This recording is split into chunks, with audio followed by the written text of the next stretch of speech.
The name fell from her lips like a forgotten prayer, and the entire court went silent.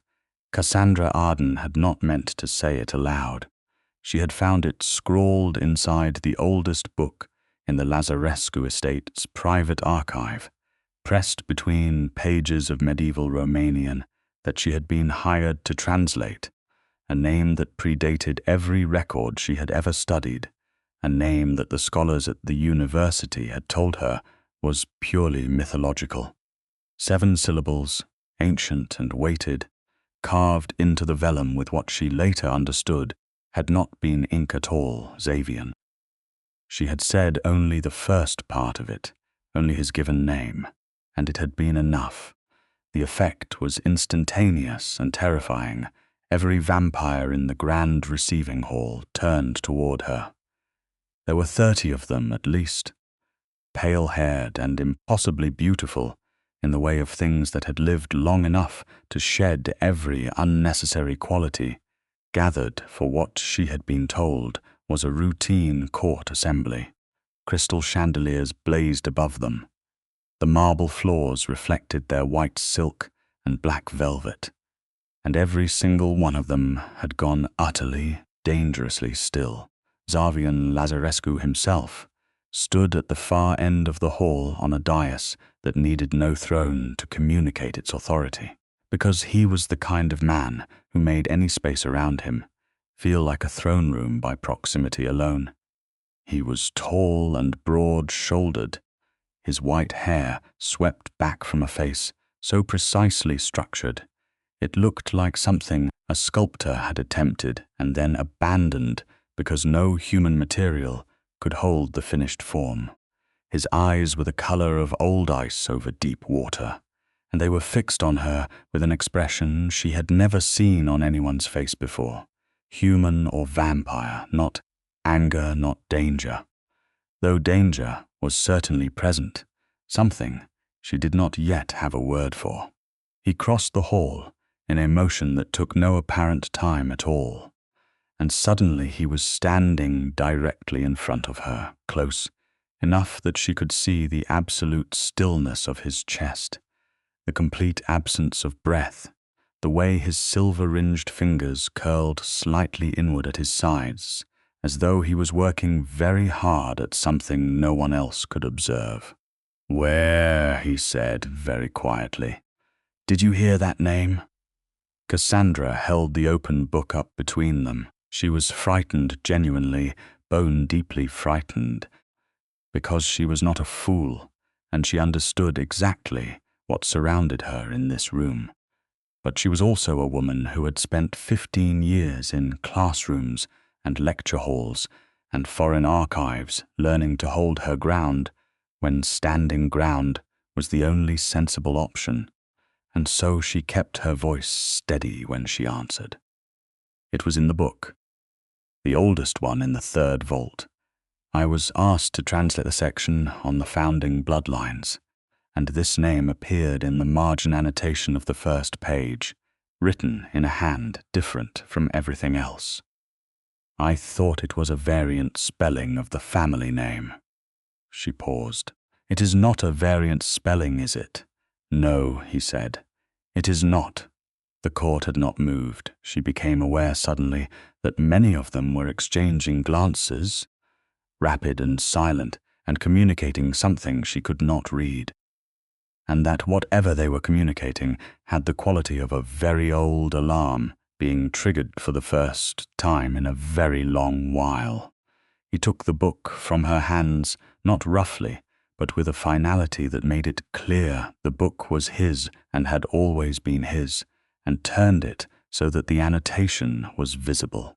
He looked at it for a long moment, in which Cassandra had the extraordinary impression that he was looking at himself from a very great distance. "You will come with me," he said. "To where?" "Somewhere we can speak without an audience." He glanced briefly at the assembled court, and the glance alone was sufficient to communicate that anyone who moved in the next 30 seconds would regret it in ways that went well beyond social embarrassment. Then he looked back at her, and the expression had not changed, that nameless thing she still lacked a word for. Please. The word surprised her more than anything else that had happened in the last 3 minutes. She went with him. His private study was 3 floors above the receiving hall, accessible by a staircase that the house's architecture seemed to actively resist anyone discovering, unless they already knew where it was. The room itself was everything she had imagined a vampire lord's personal space might be, and then significantly more. Walls lined floor to ceiling with books and manuscripts, a fireplace large enough to park a car inside, burning with something that was not quite ordinary flame, maps pinned over older maps. And in the center of it all, a desk that was clearly not for show, because it was covered in working papers and an open laptop that somehow looked completely natural, surrounded by documents written on materials that predated the printing press. He set the book on the desk and stood with his back to her for a moment. She waited.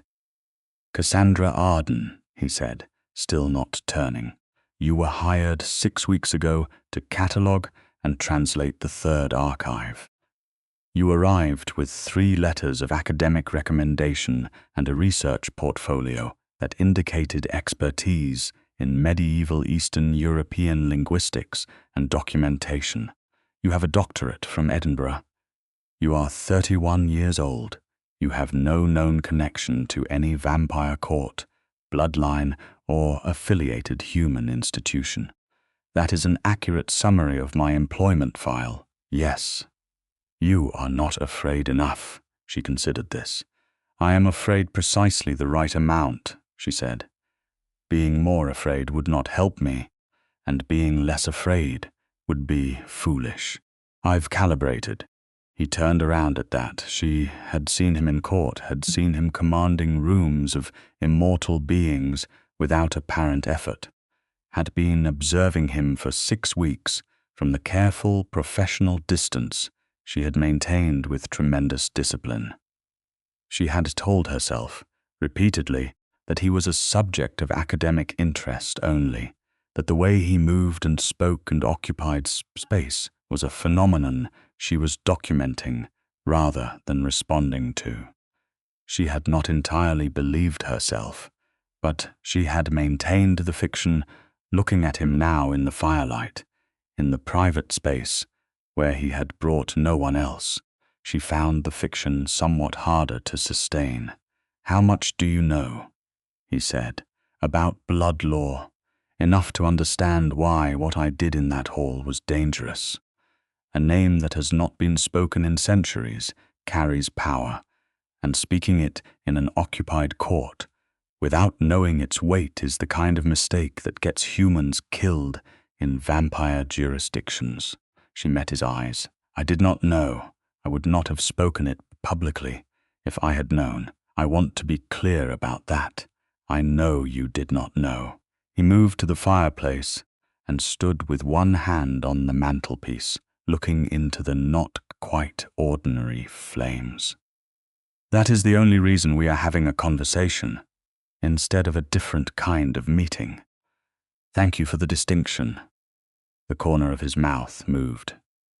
"The name you found," he said, "is not merely a name among my kind, a true name, the original name. The name at the moment of the first transformation is the name that contains everything that a vampire is and was and may become. It is a point of absolute vulnerability. If another vampire speaks your true name within a court setting, it constitutes a formal challenge. If a human speaks it unguarded, it can be construed under blood law as an attempt at binding." He paused. "The penalty for attempting to bind a lord of a sovereign court is death." The room was very quiet. "There is," he continued, "a counter-provision. If the true name is spoken in genuine ignorance by a human with no prior knowledge of blood law, and if the lord in question publicly declines to apply the binding statute, the matter is considered closed." He looked at her. I have publicly declined. You are safe. Cassandra released a breath she had been holding for what felt like several minutes. I appreciate that, enormously. The question I have, he said, is why it was written in that book at all. I wrote that annotation myself, in a year when I still believed the name was safely hidden. I did not write it carelessly. Someone moved that book from where I had placed it, and placed it where you would find it in the course of your work. The implications of that settled over her slowly, the way cold water settles. Someone wanted me to find the name, she said. Someone wanted you to speak it, he said. In court, with the full council present. She thought about the morning, the recommendation from the estate's own archivist, that she begin with the third vault materials, the specific shelf the archivist had indicated, the book that had been open rather than closed when she found it. She was an intelligent woman, and she did not enjoy what her intelligence was currently telling her. The archivist, she said. Dorvath has been in my employ for 160 years, he said quietly. The possibility that he moved that book is the most distressing thing I have learned this century. He said it without apparent emotion, but Cassandra was beginning to understand that apparent was a significant qualifier when applied to Xavian Lazarescu, because in the 6 weeks she had spent in his house, she had observed him carefully enough to know that the stillness he maintained was not the absence of feeling, but its very precise containment, and that the stillness right now was more complete than any she had seen from him yet. What does someone gain, she said carefully, from having a human speak your true name in court?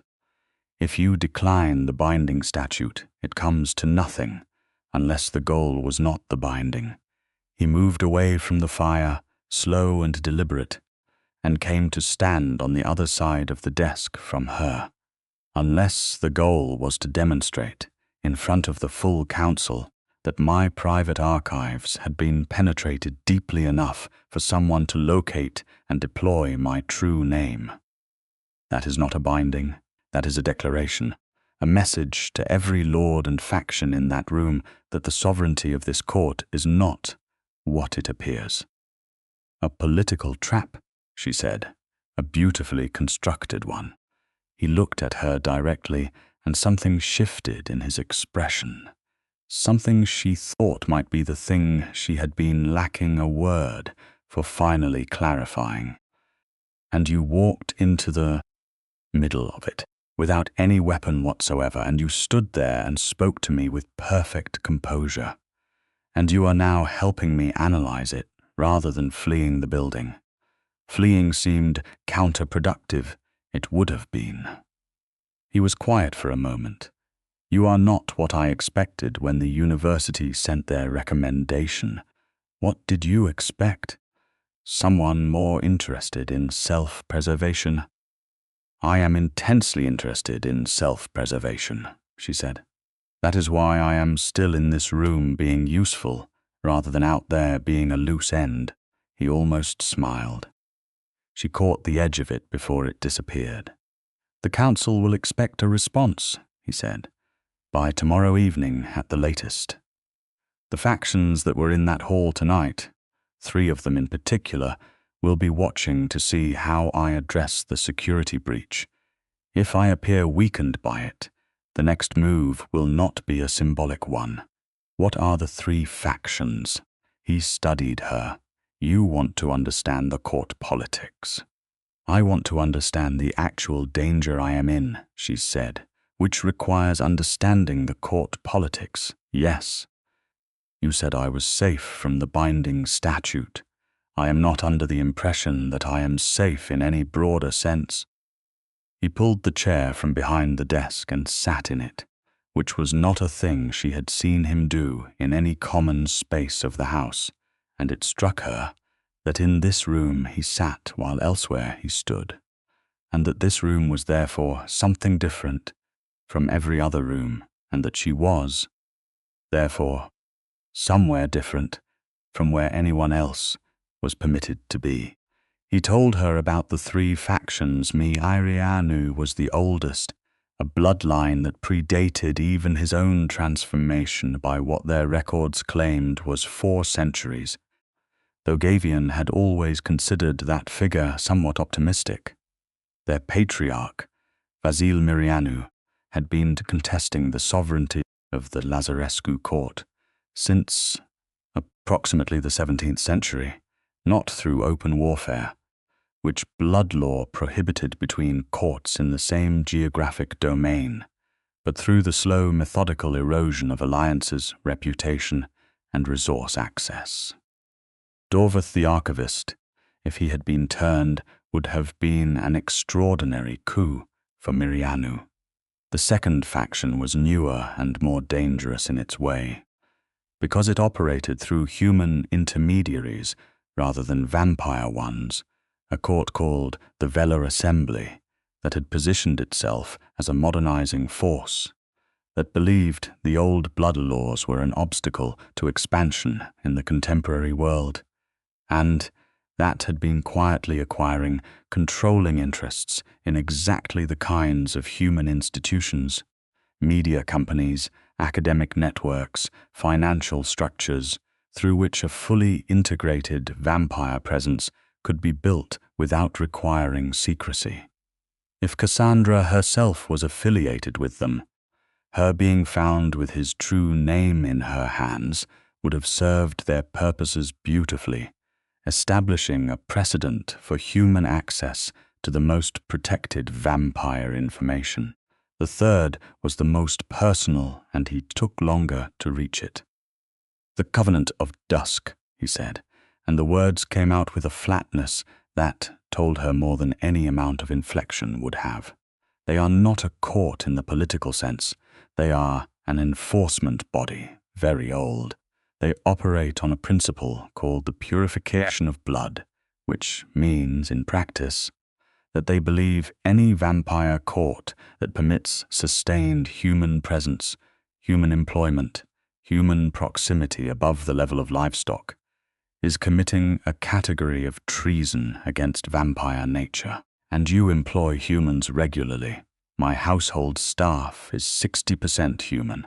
My archive team is entirely human by design, because human scholars have a relationship to historical materials that vampires do not. Something about mortality making documents feel urgent in a way that changes how one reads them. He paused. I find the distinction philosophically interesting and practically valuable. The Covenant finds it heretical. They would want to use me, Cassandra said, to demonstrate that your openness to humans is a liability, not just politically, literally, that a human in your court is how your most protected secrets escape. Yes, even though a human was clearly the instrument someone else used, not the source of the breach. Attribution in court politics, he said, is rarely about what actually happened. She sat with that for a moment. Outside, somewhere in the house below them, she could hear the faint movement of the court dispersing, the low sound of vampire voices carrying on stone in ways human voices never quite managed, something about the resonance of very old vocal structures. "Tell me what you need," she said. He looked at her. "You are working through what the right response is," she said. "You need to address the security breach, reassert your authority, and do it in a way that doesn't give any of the three factions the narrative they want. I am presumably a variable in that calculation, because I am the human who is standing in the middle of it. I would rather be a useful variable than a discarded one, so tell me what you need." "You are a remarkable woman," he said, and his voice had changed in a way she felt rather than heard, something lower and more unguarded than anything she had yet caught from him. "I am a practical one," she said.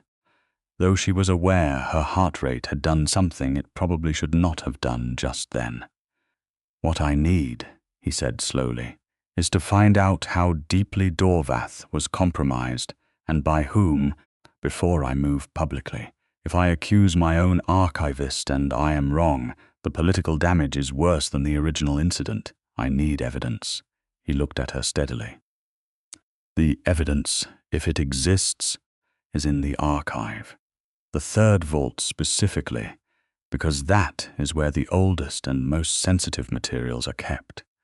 And if Dorvath was feeding information to a faction, the trail of what he accessed, and when, will be visible to someone who knows what they are looking at. Someone like a documentary expert with a doctorate in medieval Eastern European linguistic and material analysis," she said. "Yes, who has already spent 6 weeks in that vault and knows exactly what belongs where and what has been moved." "Yes."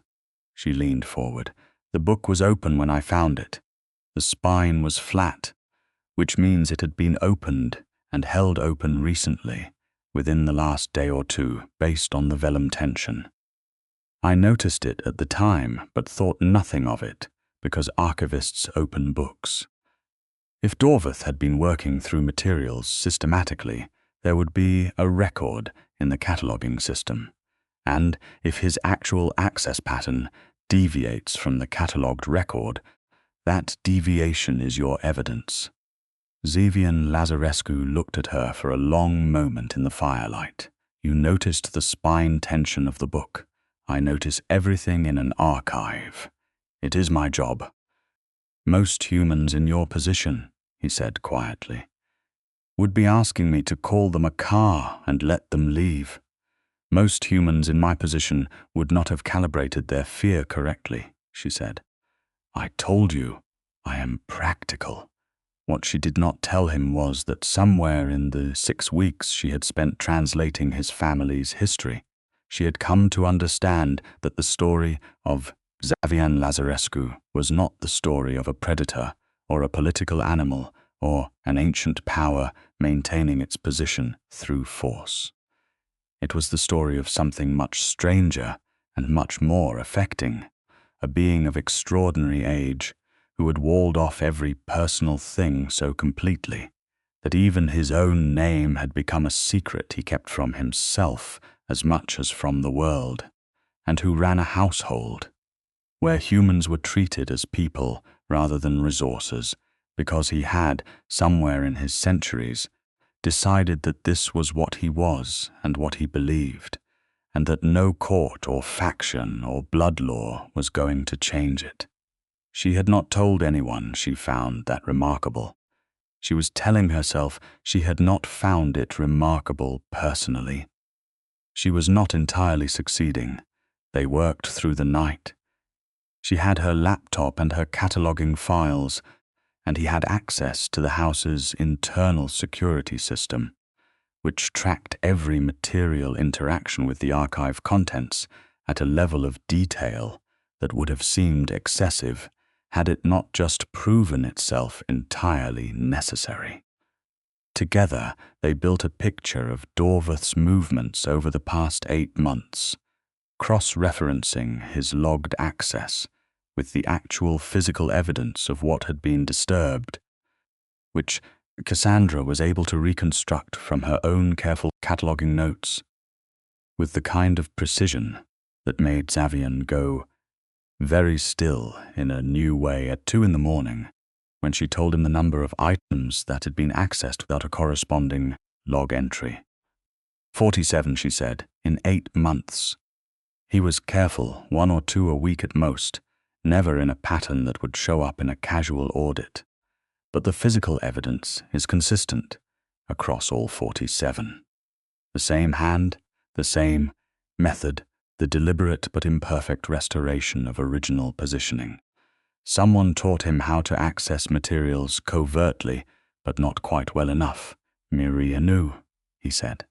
Vasily Mirianu has been doing this for 300 years. He would know how, but he is arrogant enough to assume his methods cannot be detected. The book with your name was the 48th item, she said. And it was different. It was not returned to its position. It was left open on the shelf where I would find it, which means whoever gave the instruction for that final item wanted it to be discovered. The previous 47 were reconnaissance. The 48th was the operation. He stood up and walked to the window. The city was outside it, modern and lit and indifferent, the glass and steel towers of a financial district, rising above older rooflines, completely unaware of what occupied the renovated manor at its edge. He stood with his hands behind his back and looked at it for a long time. Vasil has been my opponent for centuries, he said. I have always understood him as a political rival with certain lines he would not cross, because crossing them would destabilize the entire structure of blood law that protects his court as much as mine.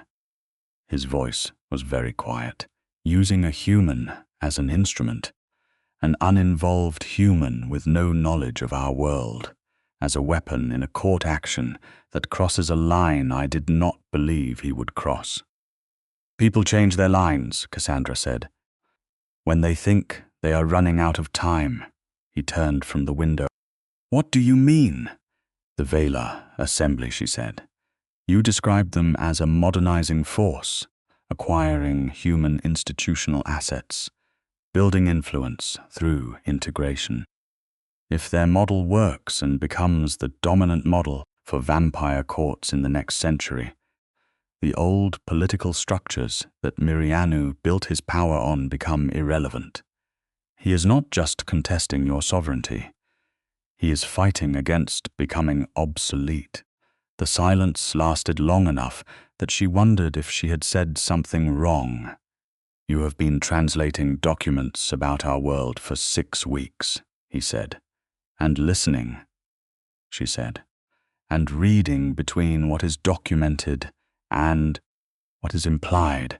You are dangerous, he said, and it came out with a quality she had not heard from him before.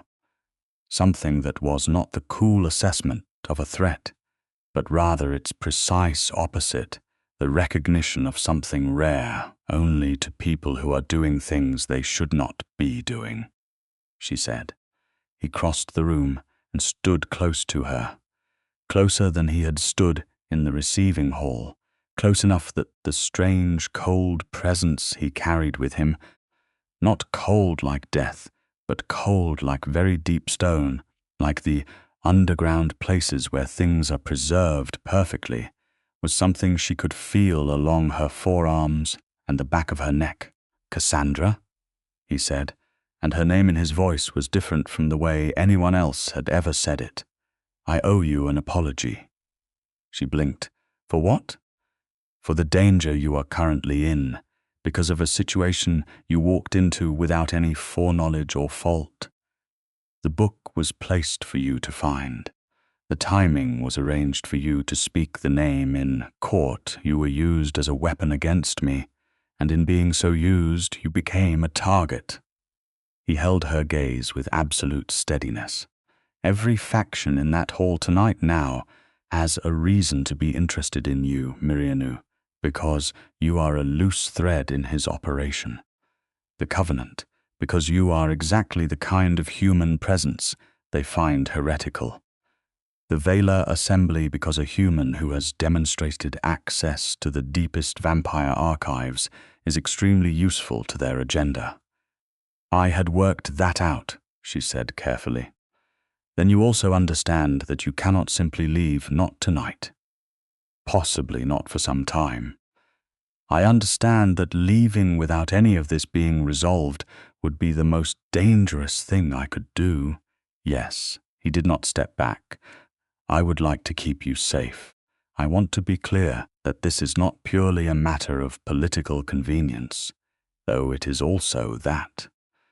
It is because you have spent an evening being systematically brilliant in service of a problem you had no obligation to help with, and I find that I am not willing to allow anyone to hurt you for it. Cassandra looked at him for a long moment. "That is the most direct thing you have said to me in 6 weeks," she said. "I have been practicing restraint." "You can stop," she said. Something moved across his face like light through water, there and then contained, but she caught it. He made arrangements. She was given rooms on the same floor as the private study. Rooms that she gradually understood were not guest rooms, but the kind of rooms that a household configures specifically for someone it considers part of its inner circle, furnished with the precision of a space that had been waiting to be used rather than one hastily prepared. There was a desk for her work, shelves that had been cleared for her books, a window that looked not over the city, but over the estate's private garden, which was beautiful and strange in the late summer dark, full of plants that did not grow in ordinary climates, and a fountain that moved too quietly to be water. She did not sleep much. And she sat at the desk with her laptops she had taken of the cataloging anomalies, and she built the documentation that would constitute formal evidence under blood law, because she had spent the learning enough about how blood law worked to understand what standard of proof it required, and she was not going to produce anything that fell short of that standard.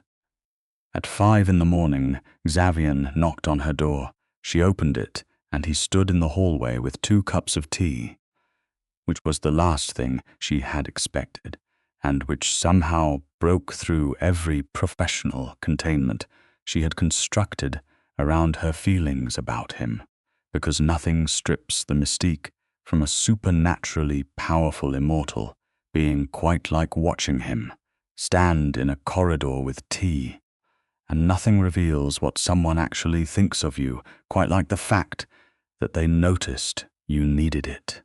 "You do not sleep," she said. "Not in any way you would recognize," he agreed. "I keep different rhythms." He held out one of the cups. "I was told by a remarkably well-organized household file that you take it with milk and no sugar. You read my intake form." "I read everything." She took the cup. "Come in," she said, because the conversation they still needed to have was too long for a doorway, and she had run out of reasons to maintain the distance. He sat in the other chair at her desk and looked at what she had built on her laptop screen, the evidence architecture, the annotated timeline, the cross-referenced access logs, with their 47 silent departures from pattern and their 1 deliberate, theatrical final act. "This is court admissible," he said. "I know. I checked the evidentiary standard against the blood law sections in the 3rd vault, which were helpfully detailed. You used the archive to research the process for presenting evidence to a vampire court, while simultaneously building that evidence. I am efficient," she said. He looked at her with that expression again, the nameless one, and this time she was close enough, and the light was different enough, and she was tired enough that her careful analysis broke down entirely, and she simply felt it, the way one feels the sun come out, as a change in temperature and direction and the quality of light all at once. "Xavian," she said softly, and she was not thinking about names or blood law or ancient vulnerability. She was simply saying his name the way one says the name of someone they are beginning to understand matters to them, and the effect was nothing like what had happened in the court. In the court, it had turned the room to ice. Here, in the quiet of 5 in the morning, with tea cooling on the desk between them, it turned the room into something else entirely.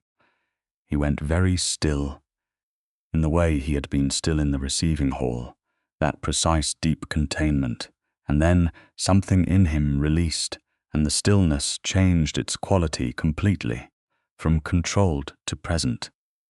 "I have not heard my name spoken that way," he said. "In a very long time. How long?"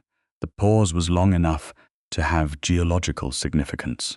The last person who knew my name and was not bound by fear or obligation when they spoke it, he said. Died in 1683. She held very still.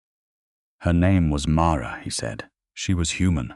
She was the daughter of the man who documented my family's history in the period just before my transformation, which means her father's handwriting is in that archive too. If you have found the 1650s section of the primary genealogical record. He looked at his hands. She knew my name because I told her. I trusted her with it, as I had never trusted anyone else, and then she died as humans do.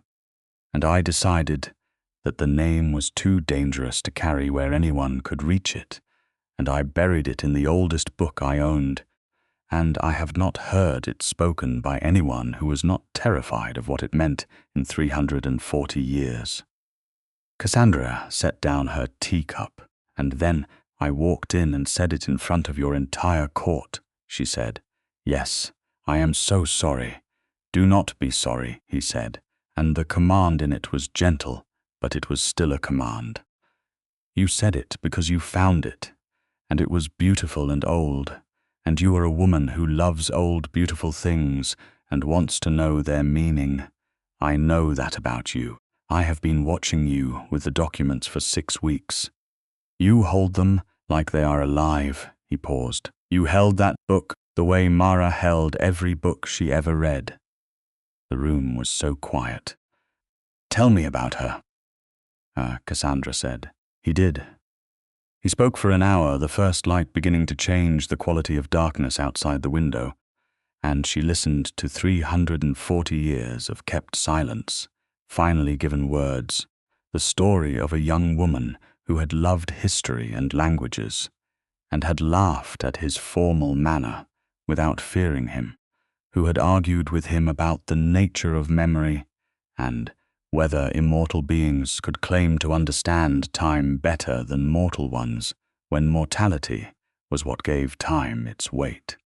He spoke about her death and what it had done to him with the kind of controlled precision that told her exactly how uncontrolled the reality had been, and she did not say anything that minimized it or rushed past it, because it did not deserve to be minimized or rushed.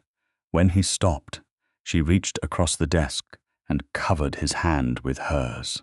He looked down at her hand on his, very pale, against his paler skin, warm against a cold, and the expression on his face was something she would carry with her for the rest of her life. You are going to have to deal with Dorvath today, she said quietly, still not moving her hand. Yes. And Mirianu, yes. What does that look like? He turned his hand over and held hers. Not tightly, with the careful, precise gentleness of someone who was aware of the difference between what they were capable of and what they chose. It looks like a formal court convening. Mirianu cannot know I have evidence yet. I need to call the full council, present the case, and do it in a way that removes his ability to redirect the narrative before I can establish the evidentiary record. He will have anticipated a response, she said. He had 47 moves before this one. He is not going to be caught flat-footed. No, which means I need something he has not anticipated. They looked at each other. Me, she said. You do not need to. I know, she met his eyes. But I am already in this, and the evidence is mine as much as it is yours. I spent 6 weeks in that archive. I know those materials better than anyone in this house, including Dorvath, which is how I was able to build this case. If you present the evidence alone, Mirianu can challenge the interpretation. If I present it, the human scholar, who was supposed to be the weapon that destroyed you, becomes the instrument of his exposure. And you cannot script that kind of reversal. She paused. Also, I find that I am protective of your archive and your court, which I did not entirely expect to be, but here we are. And of me, he asked quietly. Especially of you. She said, yes. The silence that followed, that was a different kind of silence from any they had shared before, warmer and more weighted, full of the particular gravity that collects in rooms where two people have just acknowledged something they have both been aware of for longer than they have been willing to say. His thumb traced the inside of her wrist once, very lightly, and then he stood up, still holding her hand, and she stood with him. "The council convenes at sunset," he said. "Then we have the day to prepare," she said. "Yes." He did not let go of her hand. "Cassandra, yes, when this is over, I would like to take you somewhere that is not a court, or an archive, or a room where politics happen. There is a garden that is not the garden outside your window, something older and less maintained and more honest, and I would like to show it to you." She smiled, and it was genuine and unguarded in a way that she recognized as unusual for herself in any context, because she was a woman who had learned early to keep her genuine expressions in reserve until she knew they were safe to spend. "I would like that very much," she said. He left to prepare for the council, and she prepared her evidence. The day moved in a different quality of light, the soft grey of an autumn city, and she worked with the focused efficiency of someone who understood that the thing they were building mattered, who understood it in the way that she understood every document she had ever handled as something that contained real human meaning and deserved to be treated with corresponding care. She did not see him until an hour before sunset, when he came to her door in the formal dress of his court, dark as everything of his was, dark but structured differently, carrying the weight of 4 centuries of sovereign authority in every line of it. And she understood standing in the doorway, looking at him, that she was in love with him, not beginning to be, not approaching it, but fully and irreversibly in the position of having arrived somewhere she had been traveling towards since the first week in the archive, when she had looked up from a document she was translating, and seen him in the doorway watching her with the expression she now had a word for. The word was want, the particular kind that an ancient and solitary being develops when it encounters something it did not believe it would find again. "You look," she said carefully, "like someone who is about to be very convincing." "I will be," he said, "and so will you." He held out his hand. She took it.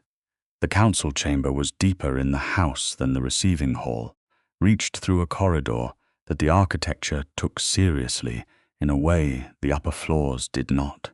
Stone rather than renovation. Old stone with the quality of walls that had been holding something important in place for a very long time. The council was already assembled when they arrived. 32 vampires of various ages and factions, and the temperature of the room changed when Cassandra entered it, because she was a human walking into the most protected political space of a vampire court less than 24 hours after an incident that had made her name known to every person in it. Xavian did not release her hand. That single fact, she would later understand, communicated more than anything he said in the following 2 hours. Because in the politics of a vampire court, where every gesture carries centuries of coded meaning, a lord who enters his council chamber holding a human's hand is not making a personal statement. He is making a declaration about the nature of his court and the categories it recognizes and the lines it draws. He let her speak first. She had presented evidence in academic settings before, had defended a doctoral thesis, had delivered findings to institutions that were not inclined to agree with them. She had never done it in front of an audience that could move faster than she could blink, and that had every political reason to want her to fail. She stood at the center of that chamber, and she spoke clearly and without rushing. She laid out the 47's access anomalies with their physical and digital documentation. She established the pattern of Dorvath's covert activity with the precision of someone who had built the case from primary materials and knew every element of it by heart. She was 3 minutes from the conclusion when Vasil Mirianu interrupted. He was not what she had expected. He was old in a way that vampires rarely looked old.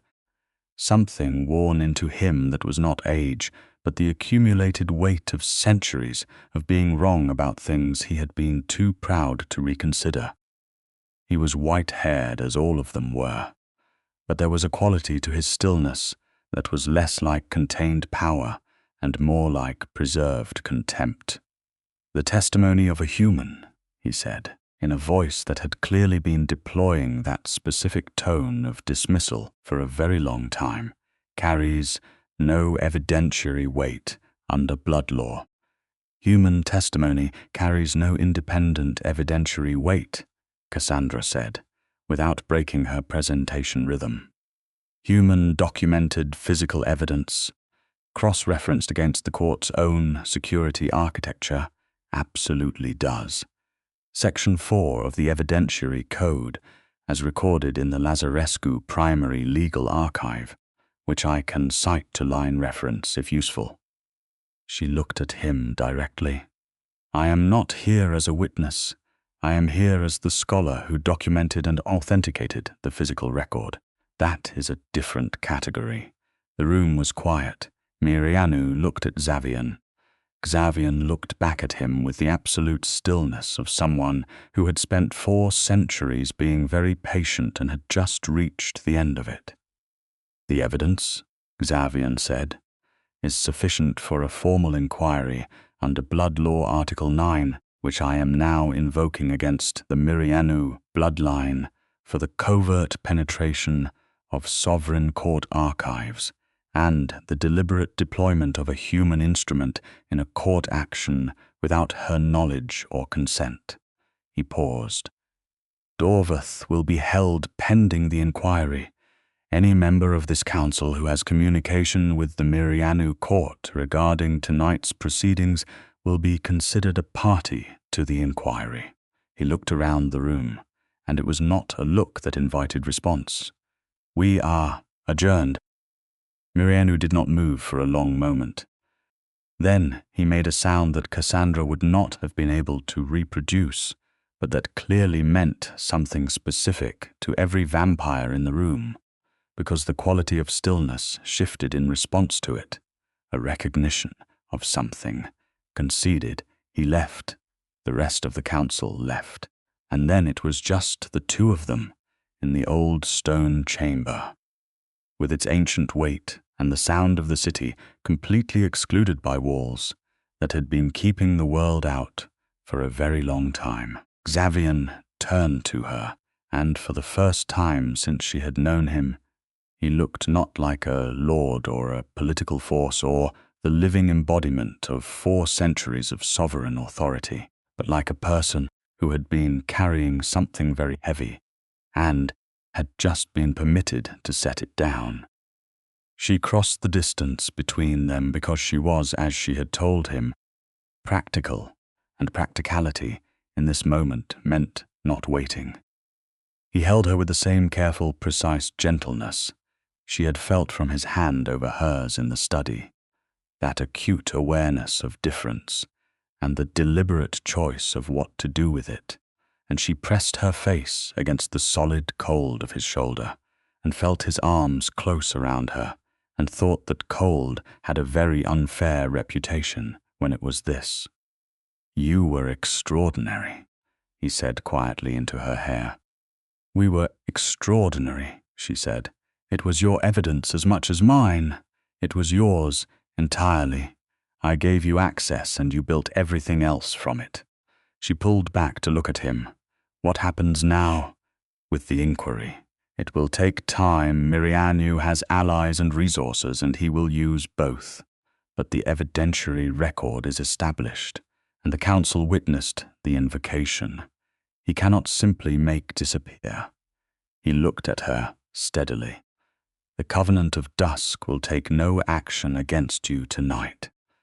They operate within Bloodlord jurisdiction, and tonight's council proceedings put you under formal court protection as a material witness and evidentiary expert. Attacking you would be attacking the court's own proceedings, and the Velar Assembly? They are unlikely to be a direct threat. Their interest in you is acquisitive rather than adversarial. They will attempt to contact you eventually to determine whether you would be useful to them. The answer you will give them is no.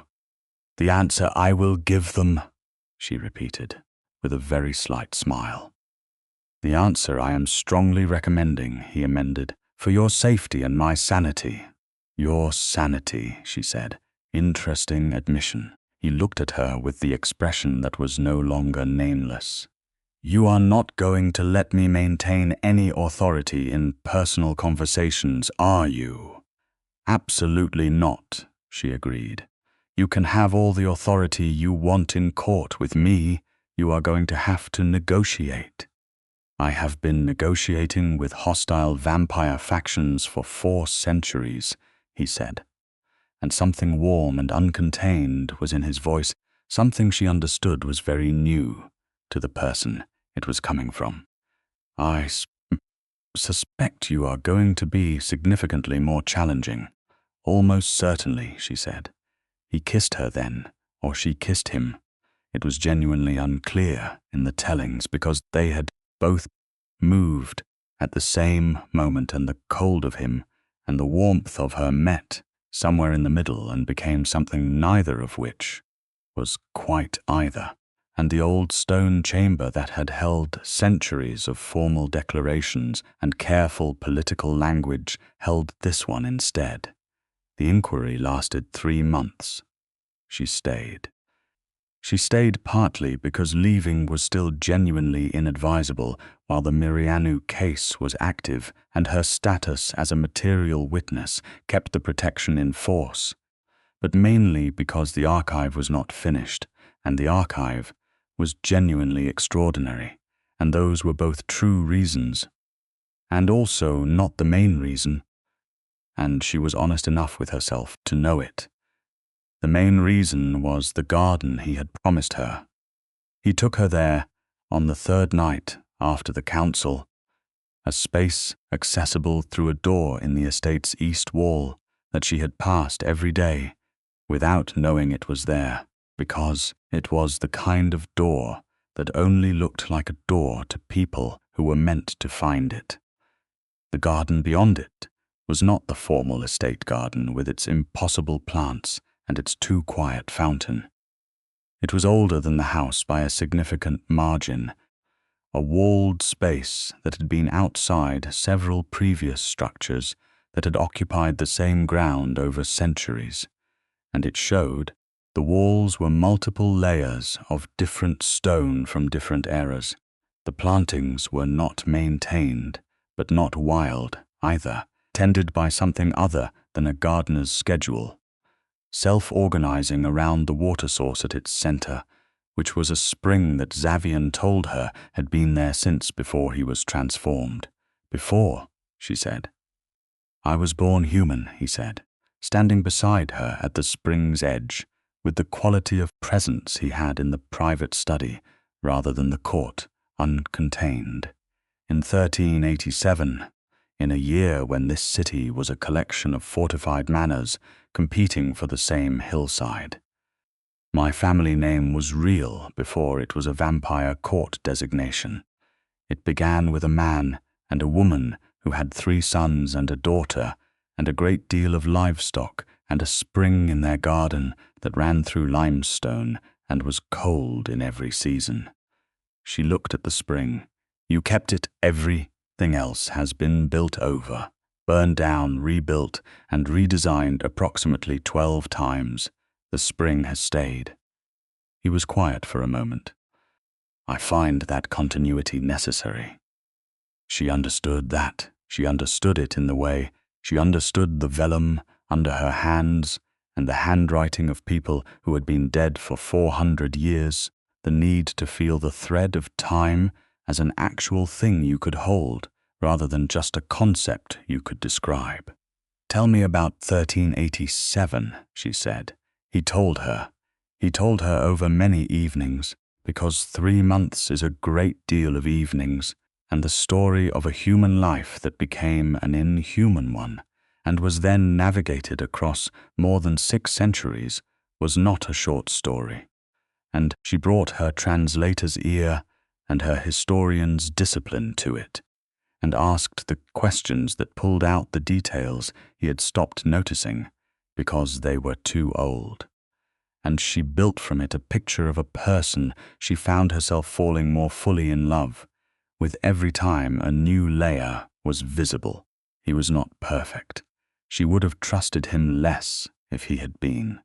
He was autocratic in ways he had to be reminded about. He had blind spots around his own authority that came from having exercised it without challenge for so long that he occasionally forgot it was not a natural law.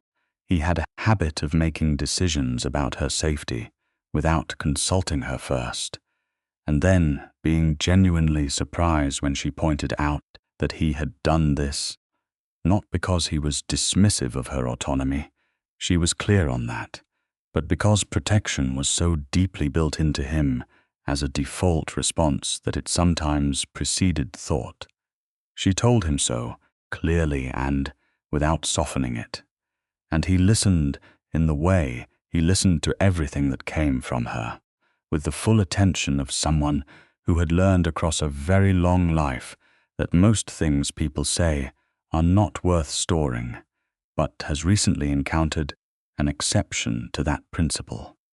He improved, not immediately and not perfectly, but consistently, which was more meaningful than either. She improved too. She was, by her own honest assessment, someone who had learned to be self-sufficient to a degree that occasionally looked like self-isolation, who had built her professional competence partly as a structure that kept people at a manageable distance, and who found the consistent, undemanding inattentiveness of someone who was simply going to be there, regardless of whether she made room for them to be there, both disorienting and deeply, quietly wonderful. The inquiry concluded in the new year with findings against the Mirianu bloodline that were, by vampire court standards, substantial. Vasil Mirianu's court was required to surrender 2 archive access privileges and pay a reparation in whatever the vampire equivalent of financial instruments were, and Dorvath, who had been coerced rather than fully turned, was released from Mirianu influence and offered restoration of his position, which, after some complexity, he accepted. The Covenant of Dusk sent a formal communication to the Lazarescu court 3 days after the inquiry concluded, which was a thing that apparently had not happened in 40 years, given the nature of their relationship, noting that the court's handling of the matter had been conducted within the full framework of blood law and old world code, and that no further action would be taken. Between the lines of that communication, Xavian told her, was a grudging acknowledgement that the human presence in his court had not weakened it. "That is the closest they will come to saying they were wrong," he said. "It is enough," she said. She was at the desk in the study when he told her this, having moved her primary work base there sometime in October, without either of them formally acknowledging that this was what had happened. He was in the other chair, the one she had come to think of as his chair within the shared space that this room had become, and the fire was doing its not quite ordinary fire thing, and the city outside was doing its city thing, in complete ignorance of what had been decided and disclosed and survived in this room over the past months. "I need to tell you something," he said. She looked up from the document she was annotating. "My true..." Name, he said. The full name, not only the given one you found in the book, is a thing I have not said aloud since the year I buried it, since Mara died and I decided the name was too costly to carry visibly. He held her gaze. I would like to say it to you. She set down her pen. He said it, all 7 syllables of it, in the language in which it had been given, the language of a specific valley in a specific year in the medieval Romanian territory.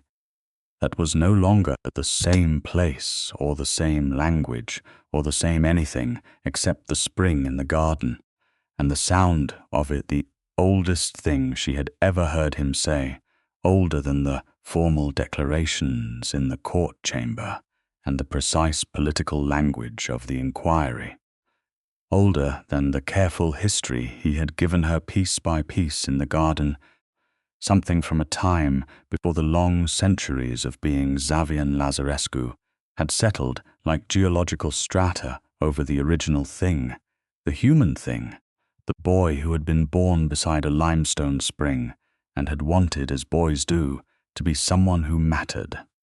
Her eyes were wet. She did not try to prevent that. She said it back to him.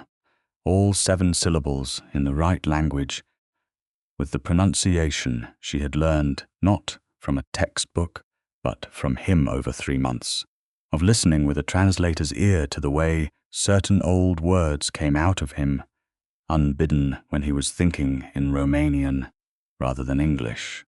He closed his eyes. When he opened them, something was different, not dramatically, not in any way that would have been visible to anyone who had not been watching him as carefully as she had been watching him for the past 3 months. But she had been watching him that carefully, and the difference was the most important one she had ever catalogued in any archive or document or person. The name was no longer a secret he was keeping from himself. Cassandra Arden, he said.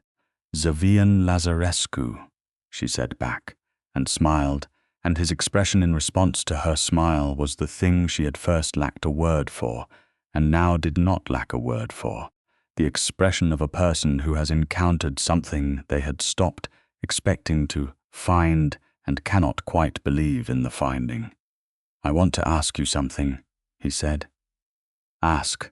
My court will require a formal declaration from me at some point about your status. The political situation that we have navigated together has made it clear to every faction in the regional assembly that you are not simply an employee or a consultant. The declaration would have legal weight under blood law. It would extend the court's formal protection to you permanently, not contingently on an inquiry. It would also, he paused, significantly complicate any future plan you had for living a normal human life. My normal human life, she said, is extremely academic in the literal sense of being primarily lived in libraries and universities, involves no family closer than a cousin in Edinburgh I see at Christmas, and prior to 6 months ago had not produced a single evening as interesting as any single evening in this house. She looked at him steadily. What exactly is the declaration? It would name you as a protected person of sovereign standing within the Lazarescu court, he said carefully, which is not a human institution equivalent. It is not a marriage in the legal sense your world would recognize. It is something that carries more weight in mine, more weight how? It means, he said, and his voice was the quietest it ever got, which was very quiet indeed, that you are mine to protect and I am yours to call on, that your name carries the weight of this court's centuries behind it, that no faction or blood law or ancient vow can be turned against you without going through me first, and that I intend, he paused again, to spend whatever time you will give me making certain that the word I was searching for before I found it in you is one that continues to be accurate. The word want, she said. The word love, he said. I was thinking want but the actual word is love, and I would rather be precise." She stood up and crossed the room, and he stood to meet her, and she put both her hands on either side of his face, which was cold and perfect and entirely itself, and looked at him from the distance of a breath. "Yes," she said. "Yes to the declaration, or yes to the other thing?" "Both," she said. "Obviously both." She kissed him then, properly, and without qualification, and he kissed her back, with 340 years of kept silence finally given a different kind of outlet, and the fire did its extraordinary, not quite ordinary thing, and the city outside was indifferent, and the archive below them held its documents carefully in the dark, and none of that mattered at all. The formal declaration was made in the council chamber in February, before the full assembly, including 3 factions that had reasons to wish it otherwise, and it was made in the complete language of blood law, with every syllable of the 7-syllable true name spoken aloud for the first time in the court's record, because Cassandra had argued and been correct that a declaration of this weight deserved to be made in full truth rather than in protected abbreviation. The room had gone as silent as it had gone the first time. This time, the silence had a different quality. Mirianu was not present. His court's participation in council proceedings was currently suspended pending the completion of reparations, which was a very clean outcome for a 300-year political rivalry, and one that Xavian had noted with visible satisfaction. The Covenant's representative in the chamber was a very old vampire named Elindra, who Cassandra had learned to read over 3 months of encountering her in various formal contexts. And Elindra's expression during the declaration was not the contempt the Covenant had historically directed at the court's human policies. It was something more complicated, something that Cassandra catalogued as the expression of a very old being encountering a piece of evidence it had not expected, and was not certain what to do with yet. Progress, she thought, slow and imperfect and measured in centuries, but progress. After the council, in the garden, by the spring that ran through limestone and was cold in every season, Xavian took her hand, and they stood together in the February night, which was clear and cold with the particular quality of cold that city winters produce, that combination of stone and glass and accumulated human warmth that has its own character distinct from countryside cold. And she thought about a boy born in 1387 beside this spring, and the woman who had loved old beautiful things, and found in both of them something she recognized. "What are you thinking?" he asked. "I am thinking about continuity," she said, "about how the thread of time is an actual thing you can hold, about how the spring is still here because you kept it. Yes, I am also thinking," she said, "that I would like to learn the rest of your language, the one the name is in." "Not for the archive, for the other thing, he repeated, and she could hear the smile in it. "The love thing," she said. "I want to learn it for that."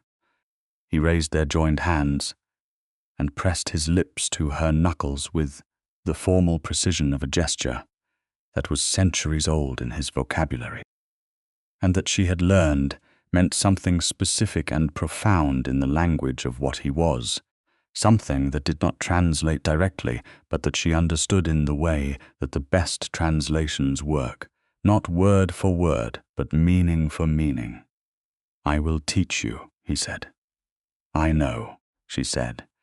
The spring ran steadily in the February night, cold and clear and continuous, carrying the thread of a very long story forward toward whatever came next, which was, for the first time in more than 3 centuries, something that Xavian Lazarescu was genuinely curious to discover. He said his name aloud once more, softly, to himself, in the old language, standing in the garden beside the limestone spring with her hand in his. It did not feel like a vulnerability. It felt like coming home. She heard it and said it back to him, all 7 syllables, perfectly pronounced, warm in the cold night air, and he looked at her with the expression that he no longer tried to contain, the one that was love and want and recognition, and the specific gratitude of someone who has been found in a place they had long stopped expecting to be found. And she looked back at him with her own version of the same thing, which was different in all its particulars and identical in its essential weight. The city moved around them, modern and indifferent, and full of its own archived human stories, and the spring ran, and they stood together in the continuity of it, the ancient and the mortal and the impossible and the true. And it was enough. It was more than enough. It was everything.